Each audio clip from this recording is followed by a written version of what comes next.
నమస్తే, నేను Priya. Welcome to focus. ప్రేమించడమే ఆ యువతికి శాపమైంది. పెళ్లి చేసుకోవడమే నేరమైంది. కన్న తండ్రే కూతురుపై కన్నెర చేయడంతో ఘోరం జరిగిపోయింది. కూతురు కారణంగా సమాజంలో పరువు పోయిందన్న కారణంగా ఆ మూర్ఖపు తండ్రి చేసిన ఘాతుకం ఇప్పుడు తెలుగు రాష్ట్రాల్లో చర్చనీయాంశంగా మారింది. మాచర్లలో కన్న కూతుర్ని తండ్రి చంపిన ఘటన కేవలం సంచలనం కలిగించడమే కాదు, పరువు హత్యలపై మరోసారి ప్రశ్నలు లేవనెత్తుతోంది. ప్రేమ, పెళ్లి ఆ ఇంట్లో చావు బాజాలు మోగించాయి. కూతురు ప్రేమను అర్థం చేసుకోలేని తండ్రి కాల యముడిలా మారిన ఉదంతం పల్నాడు జిల్లా మాచర్లలో సంచలనం రేపింది. ప్రేమించిన నేరానికి గుండెల మీద కూర్చోబెట్టి పెంచుకున్న కన్న కూతురు గుండెలపైన కూర్చుని చిత్రహింసలు పెట్టాడు. చివరకు బతికుండగానే ఆమెను ఊరికి వేలాడదీశారు. ఆ తర్వాత ఏం తెలియనట్లు డ్రామా ఆడాడు. కానీ సాంకేతిక ఆధారాలతో ఆ తండ్రి చేసిన ఘాతుకం బయటపడింది. ఇంతకీ కూతురు కంటే పరువే ముఖ్యమనుకున్న ఆ తండ్రి ఎవరు? ఈ కేసులో అసలేం జరిగింది? అల్లారు ముద్దుగా పెంచుకున్న తండ్రి ఉంటే జన్మజన్మలకు నీ కడుపునే పుడతాను నాన్నా అని ఏ కూతురైనా కోరుకుంటుంది. అదే సమయంలో కన్నబిడ్డ ఎదుగుదలను చూసి ఏ తండ్రైనా మురిసిపోతాడు. జన్మజన్మలకు తనే నా కూతురుగా పుట్టాలే అనుకుంటాడు. కానీ పల్నాడు జిల్లా మాచర్లలో ఓ తండ్రి కూతుళ్ల కథ ఇందుకు భిన్నంగా ఉంది. ప్రేమ అనే 2 అక్షరాలు ఆ ఇంటిలో చిచ్చుపెట్టాయి. కన్న తండ్రి ఆ కూతురు పాలిట కలయముడిలా మారిపోయాడు.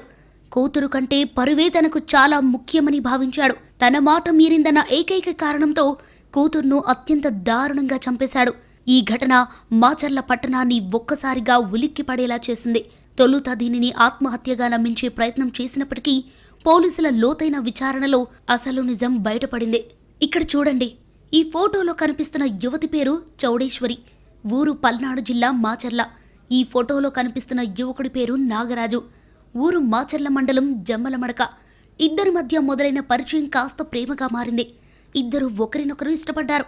సాధారణంగా వేరే కులానికి చెందిన వారైతే పెద్దలు అభ్యంతరం చెప్పడం చూస్తుంటాం. అయితే చౌడేశ్వరి, నాగరాజు ఇద్దరూ ఒకే సామాజిక వర్గానికి చెందిన వారే. దీంతో తమ పెళ్లికి పెద్దలు ఒప్పుకుంటారని భావించారు. ఇద్దరూ తమ ఇళ్లలో పెళ్లి విషయం మాట్లాడుకున్నారు. అబ్బాయి నాగరాజు ఇంట్లో పెళ్లికి ఓకే అయినప్పటికీ ఈ పెళ్లికి యువతి చౌడేశ్వరి తల్లిదండ్రులు ఒప్పుకోలేదు. దీంతో మార్చి 4న ఈ ప్రేమికులిద్దరూ ఇంట్లో నుంచి పారిపోయి విజయవాడలో పెళ్లి చేసుకున్నారు. మరోవైపు కూతురు కనిపించకపోవడంతో చౌడేశ్వరి తండ్రి చంద్రశ్రీను మాచర్ల పోలీసులకు ఫిర్యాదు చేశారు. వారం రోజుల పాటు పోలీస్ స్టేషన్ చుట్టూ తిరిగినా ఎటువంటి సమాచారం రాలేదు. దీంతో చంద్రశ్రీను పోలీసుల తీరుపై అసహనం వ్యక్తం చేశారు. చౌడేశ్వరి, నాగరాజు ఆచూకీ కోసం వెతుకుతున్నామని పోలీసులు చెప్పారు. మరో 2 రోజులు చూసిన చంద్రశ్రీను కుటుంబ సభ్యులతో కలిసి ఏకంగా పోలీస్ స్టేషన్ వద్ద ఆందోళనకు దిగారు. తన కూతుర్ని చంపేసి ఉంటారని గగ్గోలు పెట్టారు.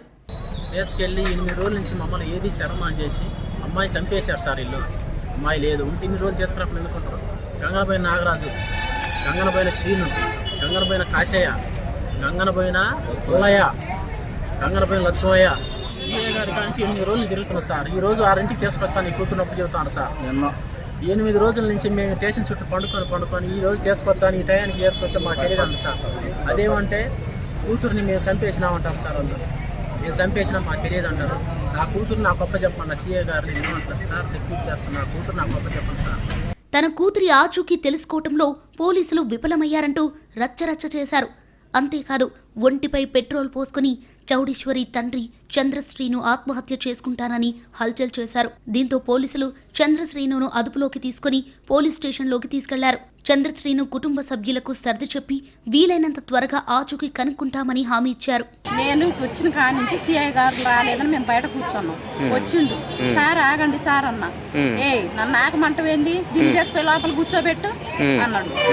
నేనేమన్నానని అంటాను నువ్వు అన్న. నేను అసలు ఏంది ఎక్స్ట్రాలు మాట్లాడుతున్నావు, ఏంది ఎక్స్ట్రాలు ఎందుకంటే మాట్లాడుతున్నావు అని రెక్కబట్టి గుంజాపోయిండు నన్ను లోపలకి. రెక్కబట్టి గుంజాపోయి దీన్ని లోపల కూర్చోబెట్టి అంటుంది. అసలు ఎందుకు కూర్చోబెడతారు? మా పిల్లని తీసుకురాలేదు, 10 రోజులైంది. తీసుకురావాలి కదా, మేము చెబుతున్నాగా, మేము తిరుగుతున్నాగా, మరి తీసుకురావాల్సిన బాధ్యత మీకు లేదా? మీ చుట్టూ మేము ఎందుకు తిరుగుతున్నాం? మీరు తీసుకొస్తారనేగా. మీకు తెలిసేమంటే మాకు తెలిస్తే మా పిల్లని మేము తెచ్చుకోమా? మరోవైపు ఇంటి నుంచి పారిపోయిన చౌడేశ్వరి, నాగరాజు ఆచూకీ కోసం ప్రయత్నాలు ముమ్మరం చేశారు పోలీసులు. నాగరాజు స్నేహితులను పిలిచి విచారించారు. దీంతో ఇద్దరూ విజయవాడలో పెళ్లి చేసుకున్నట్లు తెలిసింది. అక్కడికి వెళ్లేసరికి ఇద్దరూ చెన్నై వెళ్లినట్లు గుర్తించారు. తర్వాత నరసరావుపేటలో స్నేహితుడి ఇంటికి వచ్చినట్లు గుర్తించిన పోలీసులు ప్రేమికులను గుర్తించి అదుపులోకి తీసుకున్నారు. ఇద్దరిని మాచర్ల పోలీస్ స్టేషన్కు తీసుకొచ్చారు. ఇరు కుటుంబాలకు సమాచారం ఇచ్చారు. దీంతో చౌడేశ్వరి, నాగరాజు కుటుంబ సభ్యులు మాచర్ల పోలీస్ స్టేషన్కు చేరుకున్నారు. ఇద్దరు మేజర్లని ఇష్టపడి పెళ్లి చేసుకున్నట్లు చెప్పారు.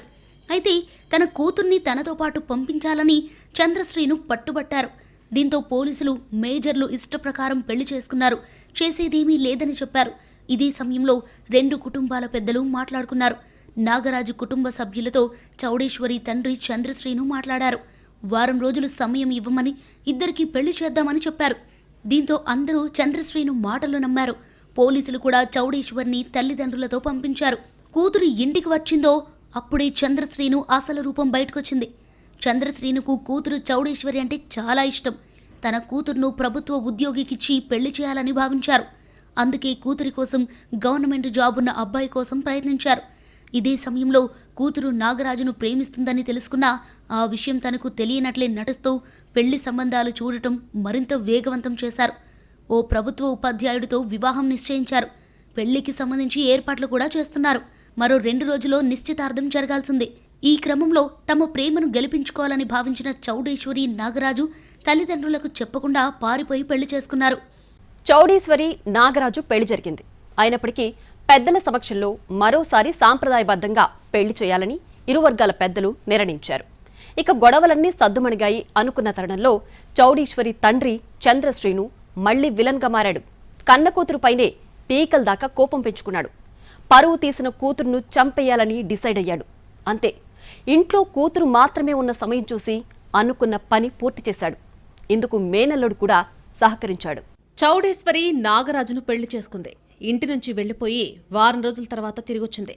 దీంతో ఊర్లో తన పరువు పోయింది కాబట్టి నాగరాజును వదిలేయమని చౌడేశ్వరికి తండ్రి చంద్రశ్రీను నచ్చజెప్పి చూశాడు. కానీ కూతురు మాత్రం ససేమిరా అంది. నాగరాజును ప్రేమించానని, పెళ్లి కూడా చేసుకున్నానని, అతనితోనే జీవితమని తేల్చేసింది. అదే ఆ తండ్రిని కసాయిగా మార్చింది. కూతురి మాటలు భరించలేకపోయిన చంద్రశ్రీను ఎలాగైనా కూతురి మనసు మార్చాలని ప్రయత్నాలు మొదలుపెట్టారు. అయితే కూతురు ససేమిరా అంటంతో చంద్రశ్రీను భరించలేకపోయాడు. అంతే, కూతురిపై చిన్నప్పటి నుంచి పెంచుకున్న ప్రేమ కాస్త పగల మారిపోయింది. కూతురంటే విపరీతమైన ద్వేషం పెంచుకున్నారు చంద్రశ్రీను. చివరకు కూతురు తన మాట వినదని డిసైడ్ అయ్యాడు.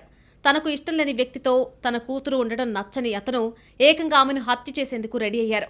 మార్చి 19న చౌడేశ్వరి, ఆమె భర్త ఇంటికి వెళ్లాల్సి ఉంది. ఆలోపే ఆమెను హత్య చేయాలని పథకం వేశాడు తండ్రి. మార్చి 18న భార్య, కుమారుణ్ణి పొలానికి పంపించాడు. ఇంట్లో ఎవ్వరూ లేని సమయం చూసి మేనలుడు పచ్చిపాలసీన్ను ఇంటికి పిలిపించారు. ఆ తర్వాత కూతురుతో కావాలనే గొడవ పెట్టుకున్నాడు. తన మాట వినలేదనే కోపంతో ఆమెను విచక్షణరహితంగా చితకబాదాడు. ఒకానొక సమయంలో నాన్న నన్ను కొట్టొద్దు అని చౌడేశ్వరి తండ్రిని దీనంగా వేడుకుంది.